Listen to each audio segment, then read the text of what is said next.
بەڕێزان بەردەوامین گفتگۆ دەکەین لەبارەی جەنگی ئێران ئەمریکا ناوچەکە بە گشتی ئیسرائیل. گفتگوێن پرسووە سبابەتاکەین لەگەڵ بەڕێز هیوای سەلیم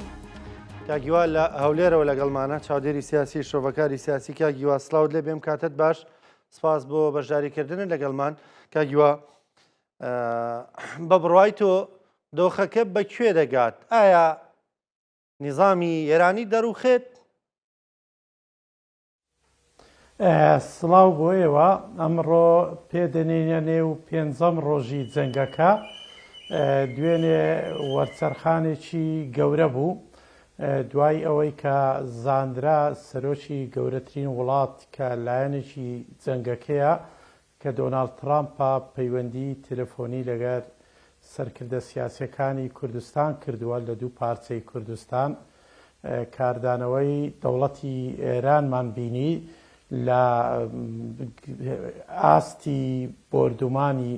بۆ سەر شارەکانی هەرێمی کوردستان بەرز کردەوە. هەموو ئاماژەکان بۆ ئەوە دەچێن ئیتر جەنگەکە پێ بنێتە قۆناغێکی تازە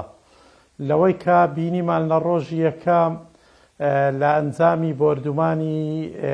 چڕی ئەمریکا و ئیسرائیل سەرکردە هەرە باڵاکانی کۆماری ئیسلامی ئێران لە نێو بردران. پێشبینی ئەمریکا و ئیسرائیل وابوو بەو هەنگاوە ئیتر دەتوانن لە ئاستی ناوخۆش فشارێ دروست بکەن و خەڵک لە ئەو ڕژێمە ڕاپەڕی، بەڵام دەرکەوت لەوەدا زۆر دەقیق نەبوون. دوای ئەوە ئێستا قسە لەسەر ئەگەری دووەم دەکرێت، ئەویش دەسوەردانی سەربازی لە ڕێی هێزی وشکانی ئەمریکا ئیسرائیل هاوپەیمانەکانی دەسوەردانی سەربازی بکەن بۆ ئەو مەبەستا خەریکن هاوپەیمانێتەکە بەرفراوان دەکەن. دیداری دوێنەی دۆناڵد ترامپ لەگەڵ ڕاوێژکاری ئەڵمانیا هەر بەو ئامانجە بوو. ئیتر وڵاتی تر دێتە نێو هاوپەیمانێتەکە لەسەر ئاستی ئیقلیمی وڵاتانی عەرەبی کە بوونەتە ئامانجی بۆردومانی بەردەوامی هێزەکانی ئێران. کۆبوونەوەی ئەنجومەنی کەنداویان کرد، وڵاتانی کەنداو ئەوانیش کەوتونەتە خۆیان، چکە دەبینین هەتا ئێستا ئەوان لە باری سەربازی هیچ کاردانەوەیان نەبووە و بە بەردەوامیش کراونەتە ئامانج و بۆردومان دەکرێن. لە ئاستی ناوخۆ هێزەکانی ئۆپۆزیسیۆن کەوتونەتە خۆیان، هێزە کوردیەکان هاوپەیمانێتیەکی پێنجقۆڵیان پێکێناوە، پەیوەندی هەیە لە نێو هێزەکانی تری ئۆپۆزیسیۆن. هەڵوێستی موجاهدینی خەڵق هەڵوێستێکی پۆزەتیڤ بوو لە بەرامبەر مافەکانی خەڵکی کوردستان. پێدەچێ ئیتر وەکو باسم کرد بچینە ناو قۆناغێکی تازە، هەم لە ئاستی دەولی، هەم لە ئاستی ئیقلیمی، هەم لە ئاستی ناوخۆیی ئێرانی. باشە کاگیوا بین بە بەشێک با بڵێن ئەو بەڕێزت چاودێرێکی سیاسی وردی لە بواری تورکیاشدا، حەزەکەمیانەوە بەشێک کە پێوەستە بە تورکیاشەوە گفتوگۆی بکەین لەگەڵ بەڕێزت. وا دەردەکەوێت کە تا ئێستا تورکیا بەجددی لەسەر هێڵە بۆی کە ینی جەنگەکە فراوانتر نەبێ، یان وا دەردەکەوێت لە ڕووکەشدا بیەوێ جەنگەکە بوەستێ. ئایا چ مەترسیەک لەسەر تورکیای وا هێندە بە خەمی وەستانی جەنگەکێ؟ تورکیا ساڵێک دەبێت کە ئەو پرۆسەی ناوخۆی خۆی لەگەر کورد دەست پێ کردووە. قەناعەتێک لای بەرپرسانی باڵای تورکیا هەیە لە دەوڵەت باخچەلیەوە بۆگرە بۆ ڕەجەب تەیب ئەردۆگان، پێیان وایە هەر گۆڕانکاریەک لە ئاستی ئیقلیمی بە تایبەتیش لە ئێران ڕوو بدات ئیتر ئاگری جەنگەکە دواتر بەر تورکیاش دەکەوێت. تەنانەت ئەو پرۆسەی کە هەیەە لەگەر پارتی کرێکارانی کوردستان بە شێوەیەک سڕیان کردووە چاوەڕێی پێشاتەکانی دوای جەنگی ئێران ئەمریکا و ئیسرائیل دەکەن بەڕاستی و نەشیان شاردۆتەوە. دوێنێ لە زاری هاکان فیدان بە نیگەرانیەوە دەڕوانێتە ئەو پێشاتانەی لە ئێران ڕوودەدات و بە تایبەتیش لە نزیکبوونەوەی هێزە کوردستانیەکان. ینی بەداخەوە هەمان ئەو قسە مێژوویەمان بەبیر دێنێتەوە کە هەمیشە تورکەکان باس لەوە دەکەن لە هەر شوێنێک ئەگەر چادرێک بۆ کورد هەڵدرێ ئەوان دژاتی دەکەن تەنانەت ئەگەر لە ئەفریقاشەوە بێت. بۆیە ئێستا ئەوان پرسی گۆڕینی ڕژێمیان لە ئێران بەستۆتە بەوەی کە ئایا چەندە پەکەکە ئەو دۆخە دەقۆزێتەوە. هاکان فیدان دوێنێ وا دەڵێ دەرێ لاوازبوونی هەر دەوڵەتێک بە قازانجی پەکەکە دەشتێتەوە. ترسی ئەوان هەیە لەو گۆڕانکاریان چکە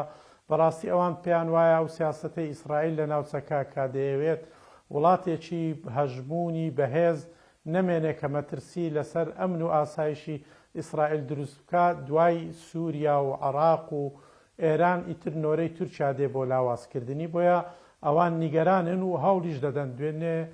لە پاڵ چەند وڵاتی چیترەوە هەوڵیان داوە کە قەناعەت بە ئەمریکیەکان بکەن ئەو شەڕە ڕابوەستێ.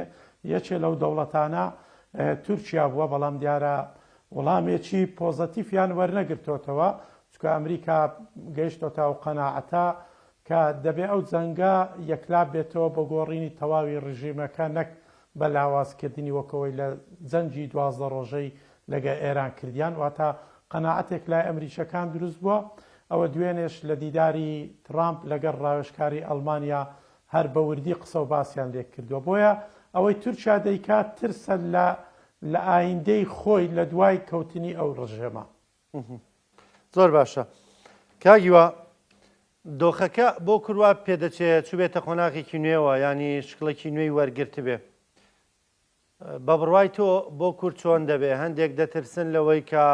کورد بەشداری بکە کورد بە تایبەت ئێمە با بڵێن ڕۆژهەڵاتی کوردستان دەڵێن نێزە کوردەکان دەڵێن لە ڕۆژهەڵاتی کوردستان هەندێک دەترسن لەوە هەندێک دەڵێن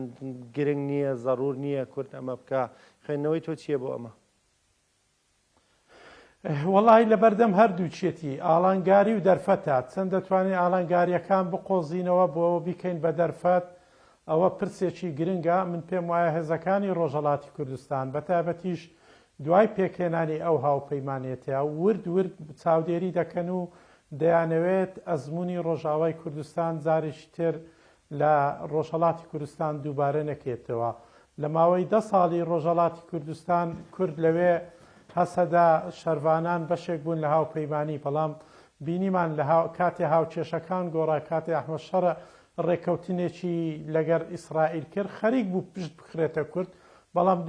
دواتریش بە هەم بە هەوڵە دیبلۆماسیەکان هەم بە فشاری شەقام هەم بەو پشتیوانەی پارچەکان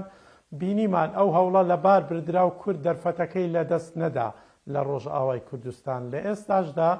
ئەو ئەزمونە لە ڕۆژئاوای کوردستان بە هەردوو دیوەکەیەوە هەوڵ دەدرێت سوودی لێوە بینێ ینی وەختێک کە کورد دەبێتە بەشێک لەو جەنگە بەشێکدا گۆڕانکاری بەشێک لە گۆڕینی هاوچێشەکان کاتێککە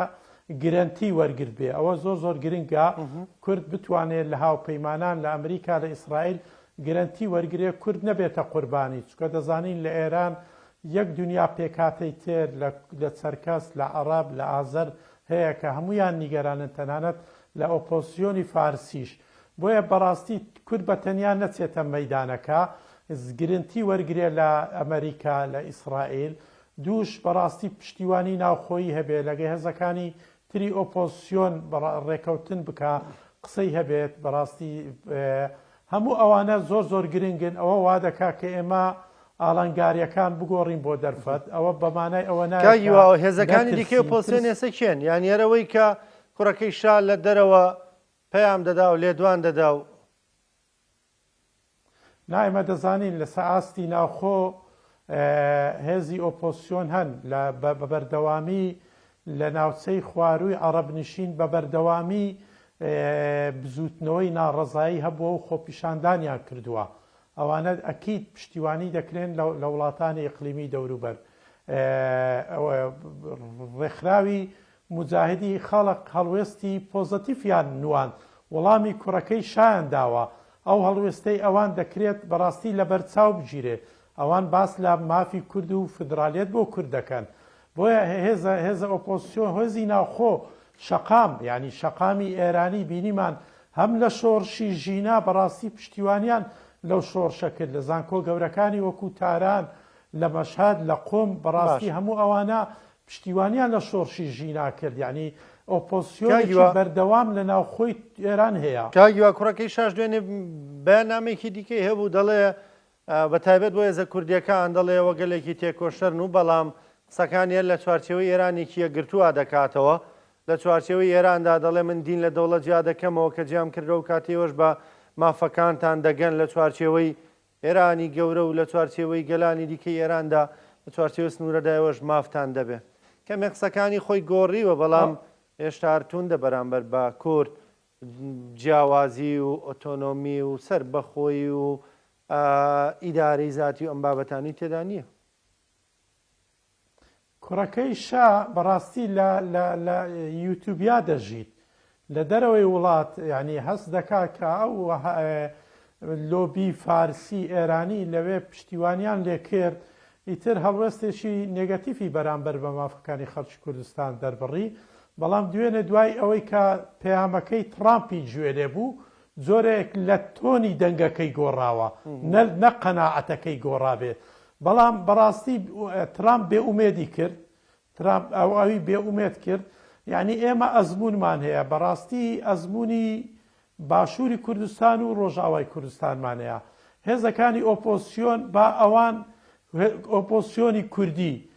خەمی شارە کوردستانیەکانیان بێت یعنی ئەرچی ئێمە نییە ئەو ئەزمونەی لە ڕۆژئاوا تاقیمان کردەوە کە لە ڕۆژئاوای فرات کورچ و قوربانیدا ئێران و ئەوە سووریا و پێکاتەکانی سووریای بەناوی برایەتی گەلان لە داعش پاراست بەڵام دوایی کە دەستی خۆیان بینی دژایەتی ئێمەیان کرد ئەو ئەزمونە بەڕاستی دەکرێت لە ڕۆژهەڵاتی کوردستان نەکرێت کورد خەمی شارەکان و خەمی ڕۆژهەڵاتی کوردستانی بێ لە ئێران چێ حکوم دەکات چۆن حکوم دەکرێت ئەوە زۆر گرنگ نییە مهم ئەوەیە کورد لە ڕۆژهەڵاتی کوردستان بە مافی خۆی بگات ئەوە زۆر زۆر گرنگە کوڕی شا دەبێ مجاهید دەبێ سەڵتەنەت تەڵەب دەبێ پاشماوەی ئەو ڕژێمەی ئێستا دەبێ بۆ ئێمە گرنگ نییە ئێمە بەڕاستی دەرکەوت ئێمە ناتوانین ناوەند بە دیموکراسی بکەین ئێمە لە عراق نەماتوانی عراق بە دیموکراسی بکەین یعنی دوای ئەو هەموو ساڵە لە ئازادی عراق و لە ئەزمموی ئێمە لەگەر دەوڵەتی فیدراالی ئێستا لای بەشێک لە دەسەڵاتداری عراقی بەڕاست دژی ئەزمموی فدراالێتن لە ئێرە بۆیە ئەرچی ئێمە نییە بەڕاستی کورد لە خەمی ئەوە بێچێ لە تاران حکوم دەکا گرنگ ئەوەیە چی لە تاران دەست دەکەوێ چی لە ئایندەی ڕۆژهەڵاتی کوردستان وەکو دەستکەوت بەدەستدێنێ ئەوە بۆ کوردی ڕۆژهەڵات گرنگە. باشە کاگیوا پێ دوایە کۆمەڵگەی نێودوڵەتیان ئەمریکا کە داوە لە هێزە کوردەکانی ڕۆژهەڵاتەکە بۆ نمونە داوایکی لەو شێوەیان لێکە ئەوەی کە سێنێن بڵاوی کردوەوە لە زاری سەرچاوی ئەمریکیەوە دەڵێ پرچێکیان بکە یان نیشتێکی لەو بابەتە تەنها بۆ شارە کوردیەکان بێ نا ئەوەی من پێم وایە ئەوان دەیانەوێت کورد کارکتەرێکی گرنگ بێت لە گۆڕانکاری لە ئێران بەڵام قەناعەتی من وایە کورد بەڕاستی جگە لە شارە کوردیەکان بۆ هیچ شوێنێکی تر ئامادەی تێدا نەبێت چکە دەرکەوت ئەوە زۆرێک لەلایەک زۆرێک حساسیت دروست دەکات دوو ئەوە دەبێت ببەسترێتەوە بە گەرنتی لەگەر ئەو هێزانەی کە لە چوارچەی ئەو هاوپەیمانێتە هەوڵ بۆ گۆڕینی ڕژێمی ئێران دەکەن یعنی کورد ئەو جارە با گرنتی باشتر وەرگێ ئێمە گرنتیمان مەسەلەن ئێمە لە باشووری کوردستان لە چوارچێوەی ئەو کۆبوونەوانەی پێش کەوتنی ڕژێمی سەدام دەکرا لە دەرەوەی وڵات بەڕاستی گرنتیمان وەرگر بوو بەڵام دوایە بینیمان ینی ئەو دەسەڵاتەی کە هاتە سەر حکم ڕۆژ بە ڕۆژ پەشیمان بووە لە ئێمە کورد دەبێت گرنتی وەرگێ لەو هێزە لە هاوپەیمانان زۆر زۆر گرنگە هەتا پێشی دەکرێ لێک بستی دەرەوەی خاچی کوردستان بەشداری نەکات ئەو تەجروبەی کە من هێنامەوە لە ڕۆژئاوای کوردستان بەڕاستی لەوێ تاقی نەکەینەوە. زۆر باشە کاگیوا بە خوێندنەوەی خۆت بۆ دۆخەکە ئەم جەنگە جەنگێکی درێژخایەن دەبێ یان ئەمریکا تەحملی ئەوە دەکا جەنگێکی درێژخایەن بکا بەتایبەت دۆزەخانێکە لەسەر دۆناڵد ترەمپێ